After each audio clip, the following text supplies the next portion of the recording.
Is she growing Punja's onion again?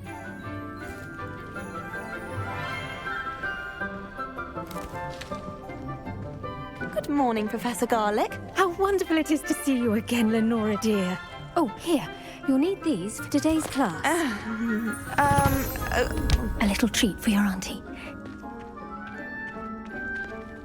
Ah, hello. Class, please welcome the newest rose in our garden. We do look forward to growing together. How thrilling it is to have everyone back together again. This year will be filled with enchantment and excitement, but the most important thing cultivated in herbology is knowledge. The prudent herbologist is no more afraid of the venomous tentacular than the bouncing bulb. Now then, today we will be acquainting ourselves with the mellifluous tuber known as the mandrake root.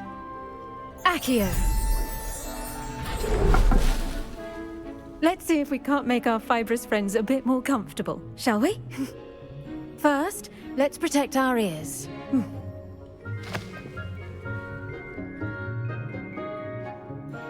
Now, everyone, grip their mandrake by the tendrils and give it a firm tug.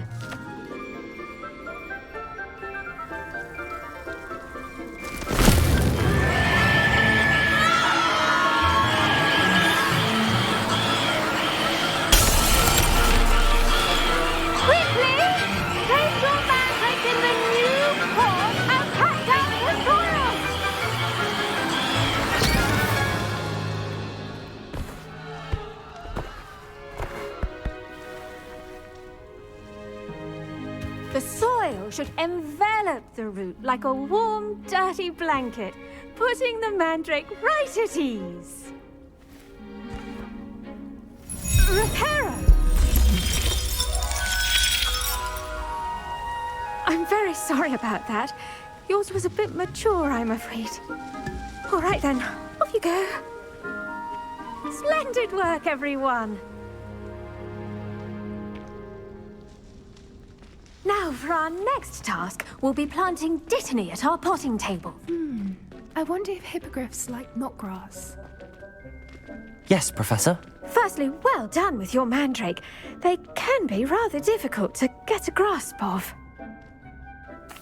Actually, I enjoyed it. I couldn't help but catch your enthusiasm. How kind of you. It seems you're already taking to herbology like a mandrake to fresh soil. Now, as I mentioned, next we'll be planting dittany. Let us find you some seeds. I already have some, Professor. Picked them up in Hogsmeade. You visited the Magic Neep. Wonderful! A prepared student is bound to bloom. I've arranged for you to have your own potting table here in the classroom. Wasn't easy to spare one on such late notice. Plant the seeds there now, and you can return to harvest them later. Even with soil, sunlight, and a bit of magic, they will take time to grow. Let's see how to balance my star thistle arrangement. Niffler's fancy or roses? Dittany's restorative properties make it a vital ingredient in the Wiggenweld potion. Well done! Once it can be harvested, your dittany will be ready to use in Wiggenweld potion. I'll let Professor Sharp tell you about that. Now, what say we branch out? Introduce you to a different sort of flora, the Chinese chomping cabbage. You'll find that some plants are better suited to uses outside of a cauldron. The cabbages do get testy without something to chew. Fortunately, I have a dummy for them to gnaw on. Be a dear and let them have a good chomping. Yes, Professor. They're in the other greenhouse. It's just at the end of the footbridge leading out of this room. Your classmate, Mr. Pruitt, has kindly offered to accompany you. Come back and see me when you're finished. Oh, and mind your fingers. They do bite.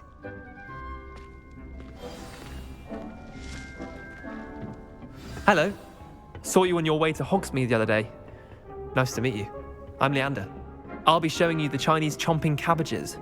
Upley's nice work in Defense Against the Dark Arts, by the way. Excuse me? Your duel with Sebastian! And he's good. Thinks he's really good. But you outright slaughtered him. It was brilliant. Here we are. Home of the Chinese chomping cabbage. Now, see that dummy? Just toss the cabbages at it, and they'll do the rest.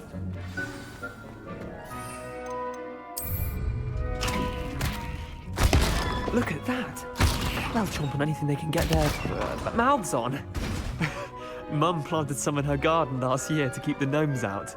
Did save her the de-gnoming, but they left her honking daffodils in tatters. Vicious little bastards, aren't they? My kind of plants. Not like stupid booba tubers and bouncing bulbs. The kind of plants that just have your back in a fight. Not saying you can't go it alone, but, well, imagine that wasn't a dummy. Trust me, Leander.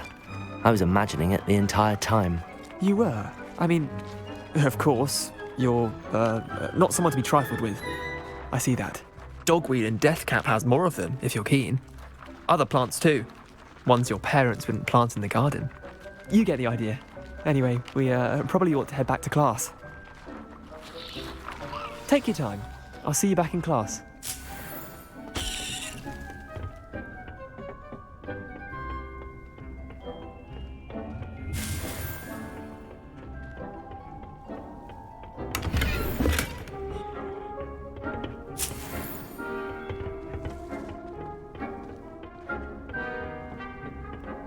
And with that helpful reminder as to why we should always wear... I tended to the Chinese chomping cabbages, Professor. Remarkable plants, aren't they? I hope they weren't too much trouble. Oh, don't see any bite marks or missing digits. And good, as you do seem to be quite green-fingered. Oh, I'm eager to see your skill in the soil continue to blossom. Thank you, Professor, but looking after plants isn't all that thrilling to me. I think you'll come to see that the fruit is well worth the labour. As we herbologists like to say, tend to your plants and they'll tend to you. Well, I suppose that's everything.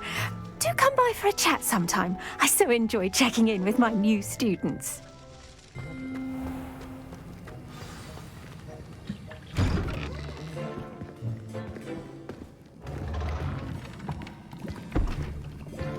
Potions is one of the most challenging and hazardous subjects taught at this school. As fifth years, you will be required to reach new heights of both discipline and intellect. You will begin this term by brewing a Wiggenweld potion. Mr. Takar, can you tell us why this particular potion might come in handy? Yes, Professor Sharp. The Wiggenweld potion can be used to sterilize and even heal a variety of injuries. It can heal some injuries, but not all. Points for Ravenclaw. Before today's class is completed, each of you will have brewed a Wiggenweld potion of your own. You never know when you might need it. Please begin.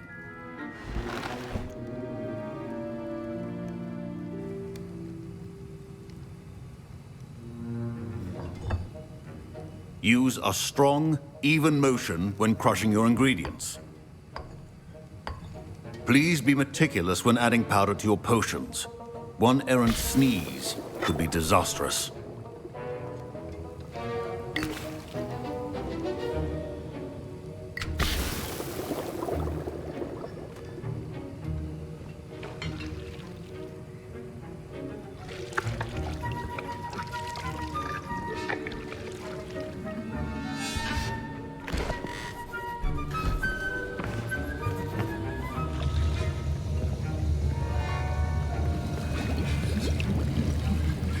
I see most of you have not forgotten how to stir.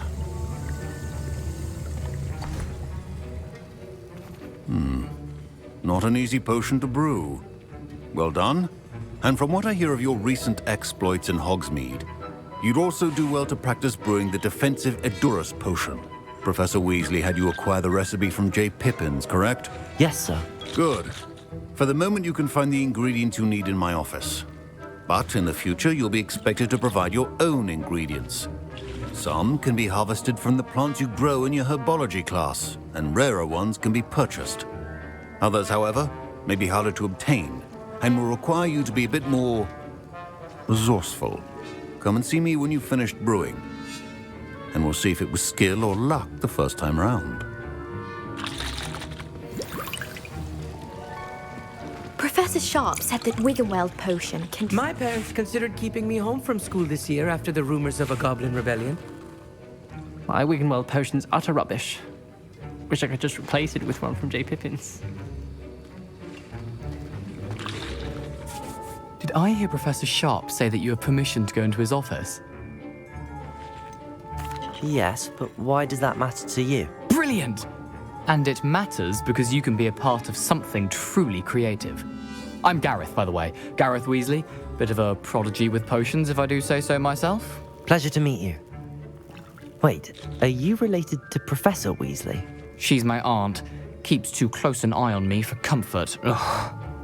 But she can't be everywhere. Listen, anyone with a troll-sized brain can brew an Edurus potion. I'm working on something that's certain to be spectacular. I'm just missing one tiny last ingredient that will add that extra spark. I suspect that's where I come in. You're as clever as I'd hoped. I simply need a single Fwooper feather.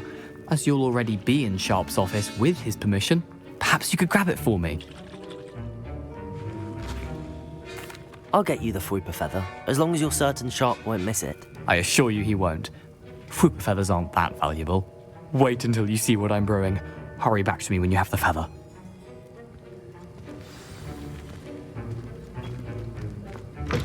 A well-prepared witch.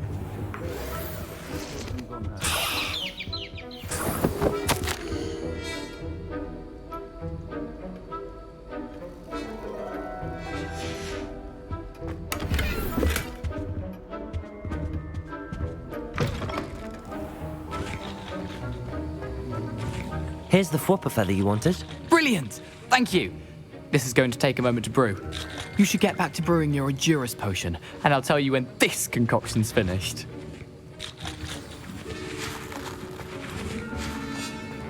Should you chop the Dittany or crush it? The wrong answer could result in the unfortunate... And now we add the mallow sweet, and... That's odd. What's happening? Wait, it's not supposed to... Ah! Get it! Again. Oh, smell. Dragon Dung! What happened? Well done, Gareth. What now, Mr. Weasley? Sorry, Professor. That'll be points from Gryffindor. Again. Mr. Weasley did not do this on his own. His accomplice will answer to me as well. I brewed an Edurus potion as you asked, Professor. I'm surprised you had the time. You seemed rather busy helping Mr. Weasley brew chaos. I'm not sure what you're talking about, Professor. You will not earn favor with me by failing to take responsibility for your actions. I suggest you heed my warning. As for the work you did today at your own cauldron, I will say you've done well. I confess I was skeptical, given the advanced nature of this class and the fact you're a new student. I'm glad I was able to meet your expectations. A rare occurrence. And you do well to remember that you're not a potions master quite yet. In addition to having a solid grasp of how to combine various ingredients, you should gain an understanding of the ingredients themselves. Pay particular attention in herbology. The plants you nurture there are often essential to the potions you brew here. Now, I recommend that you find a safe location in which to practice brewing. You cannot leave a hot cauldron simply anywhere. That'll be all. It is good to see you. Hello, Natty. How are you? I'm well, thank you. I was there, and I saw what happened with Rookwood and Harlow at the Three Broomsticks. I have been worried about you. I'm all right at the moment. If you don't mind my asking, why were they looking for you? They want something that Professor Fig and I found at Gringotts. When were you at Gringotts? Just before we came to Hogwarts. In fact, it's why I was late to the sorting ceremony. A portkey brought us there after the dragon attacked our carriage. What on earth? There's one more thing. It's a bit odd, if I'm honest. Professor Fig says I have a rare connection to a powerful form of ancient magic. What does that mean? I'm still learning, but I can see traces of it, and I've cast magic I can't otherwise explain. I know that's a lot to absorb. It is. And I will have more questions. For now, it is safe to say that Rookwood and Harlow are a threat to both of us, to all of us. Which is why I wanted to speak to you. Everyone has been talking about you defending Hogsmeade from that troll attack. And I shall never forget watching Serona stand up to Rookwood and Harlow in the Three Broomsticks. Both of you have inspired me to take a stand of my own. What sort of stand? Men like Rookwood and Harlow are the reason my mother and I left Matabeleland. I am not going to sit by and watch them destroy my new home. Rookwood and Harlow are a dangerous pair on their own, and you should know that Rookwood is in league with Ranrock. I had heard they were seen in Hogsmeade together. All the more reason they must be stopped. Rumor has it that Theophilus Harlow runs Rookwood's day-to-day operations. Taking him down would cripple Rookwood's entire enterprise. That may be true, but shouldn't Officer Singer handle someone like Harlow? I spoke with her. She was polite, but perhaps understandably would not discuss details with a student. I overheard some of Rookwood's lot talking about a massive poaching operation that Harlow is planning. I was thinking that we could investigate a bit, try to get the evidence that Officer Singer needs. All right, but how? I am going to watch and listen, find out precisely what Harlow is up to. I shall reach out when I know more. In the meantime, remember, I am here if you need me. Thank you, Natty. Be on your guard. I beg your pardon! How dare you threaten me? What's going on here?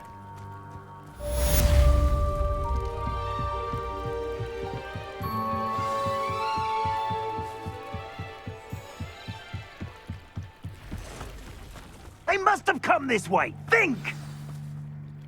I've no idea who it is you think I might have seen. I've been busy with my research. I do not have time to... Victor Rookwood don't give a doxy's nip back your time. Oi! Speak of the devil. Mr. Rookwood would like a word with you. A student? You can't be so... Enough out of you. Leave her alone. Stupefy! Accio! Incendio!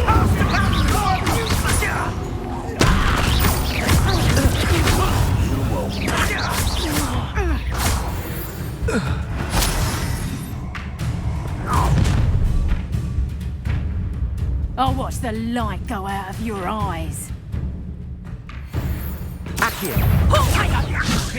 We can hold them off! I'm not going anywhere with you. Take this! Let me sweet dead body! You will pay for your deeds. Please stop! Nasty Flora. You've made a ridiculous.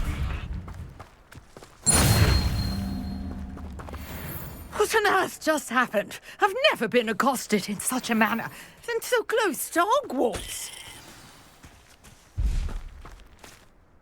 Are you all right? I am, thanks in no small part to your excellent defensive skills. Care to tell me why two Ashwinders were ready to dispatch me to get to you? Ashwinders? Victor Rookwood's thieves and extortionists, his little cronies. They seemed quite keen on you. It's a long story, but thank you for your help. Well, you've avoided them for the moment. Priya warned me things were getting dangerous. Best get moving on my research before they return. You're a researcher? Nora Treadwell at your service, historian and archaeologist specializing in Merlin's work and life. Merlin? Of the legend of King Arthur? The very same. Merlin attended Hogwarts, you know, and I'm studying some curious fixtures he left here centuries ago. Fixtures? These vine-covered pillars, dozens of them, all around the area. I've taken to calling them the Trials of Merlin. I believe he created them as a diversion for his fellow Slytherins. He was terribly fond of puzzles and enigmas. I can see why you're so interested in Merlin. I'd be keen to know more about the trials. Well then, I'll let you in on a little secret. No one has yet managed to figure out how they work. But I believe I have just unlocked a crucial clue. I suspect that mallowsweet is an important component in getting the trials to work. Mallowsweet? Versatile herb. Merlin repeatedly mentioned it in his writings. I had just arrived to test my theory when I was so rudely interrupted. You see, each swirl in Merlin's writing has a symbol in the centre. That started me thinking, what if... The mallowsweet is meant to be placed at the centre of the symbols. Precisely. Would you care to do the honours? We can see what comes of our little hypothesis. I brought a trunk chock full of mallowsweet with me. It's just over there by my tent. This trunk? Yes, take plenty, even if you already have some. I have the mallowsweet. Lovely. Now, notice the vines on these pillars here, as well as a stone swell on the ground. Each trial has these features. Place the mallowsweet on the swell, and we'll see what happens. My word! Did you see that? The vines disappeared. What should I do now? This is uncharted territory. Incendio! Merlin's beard! The flames make the pyre sink.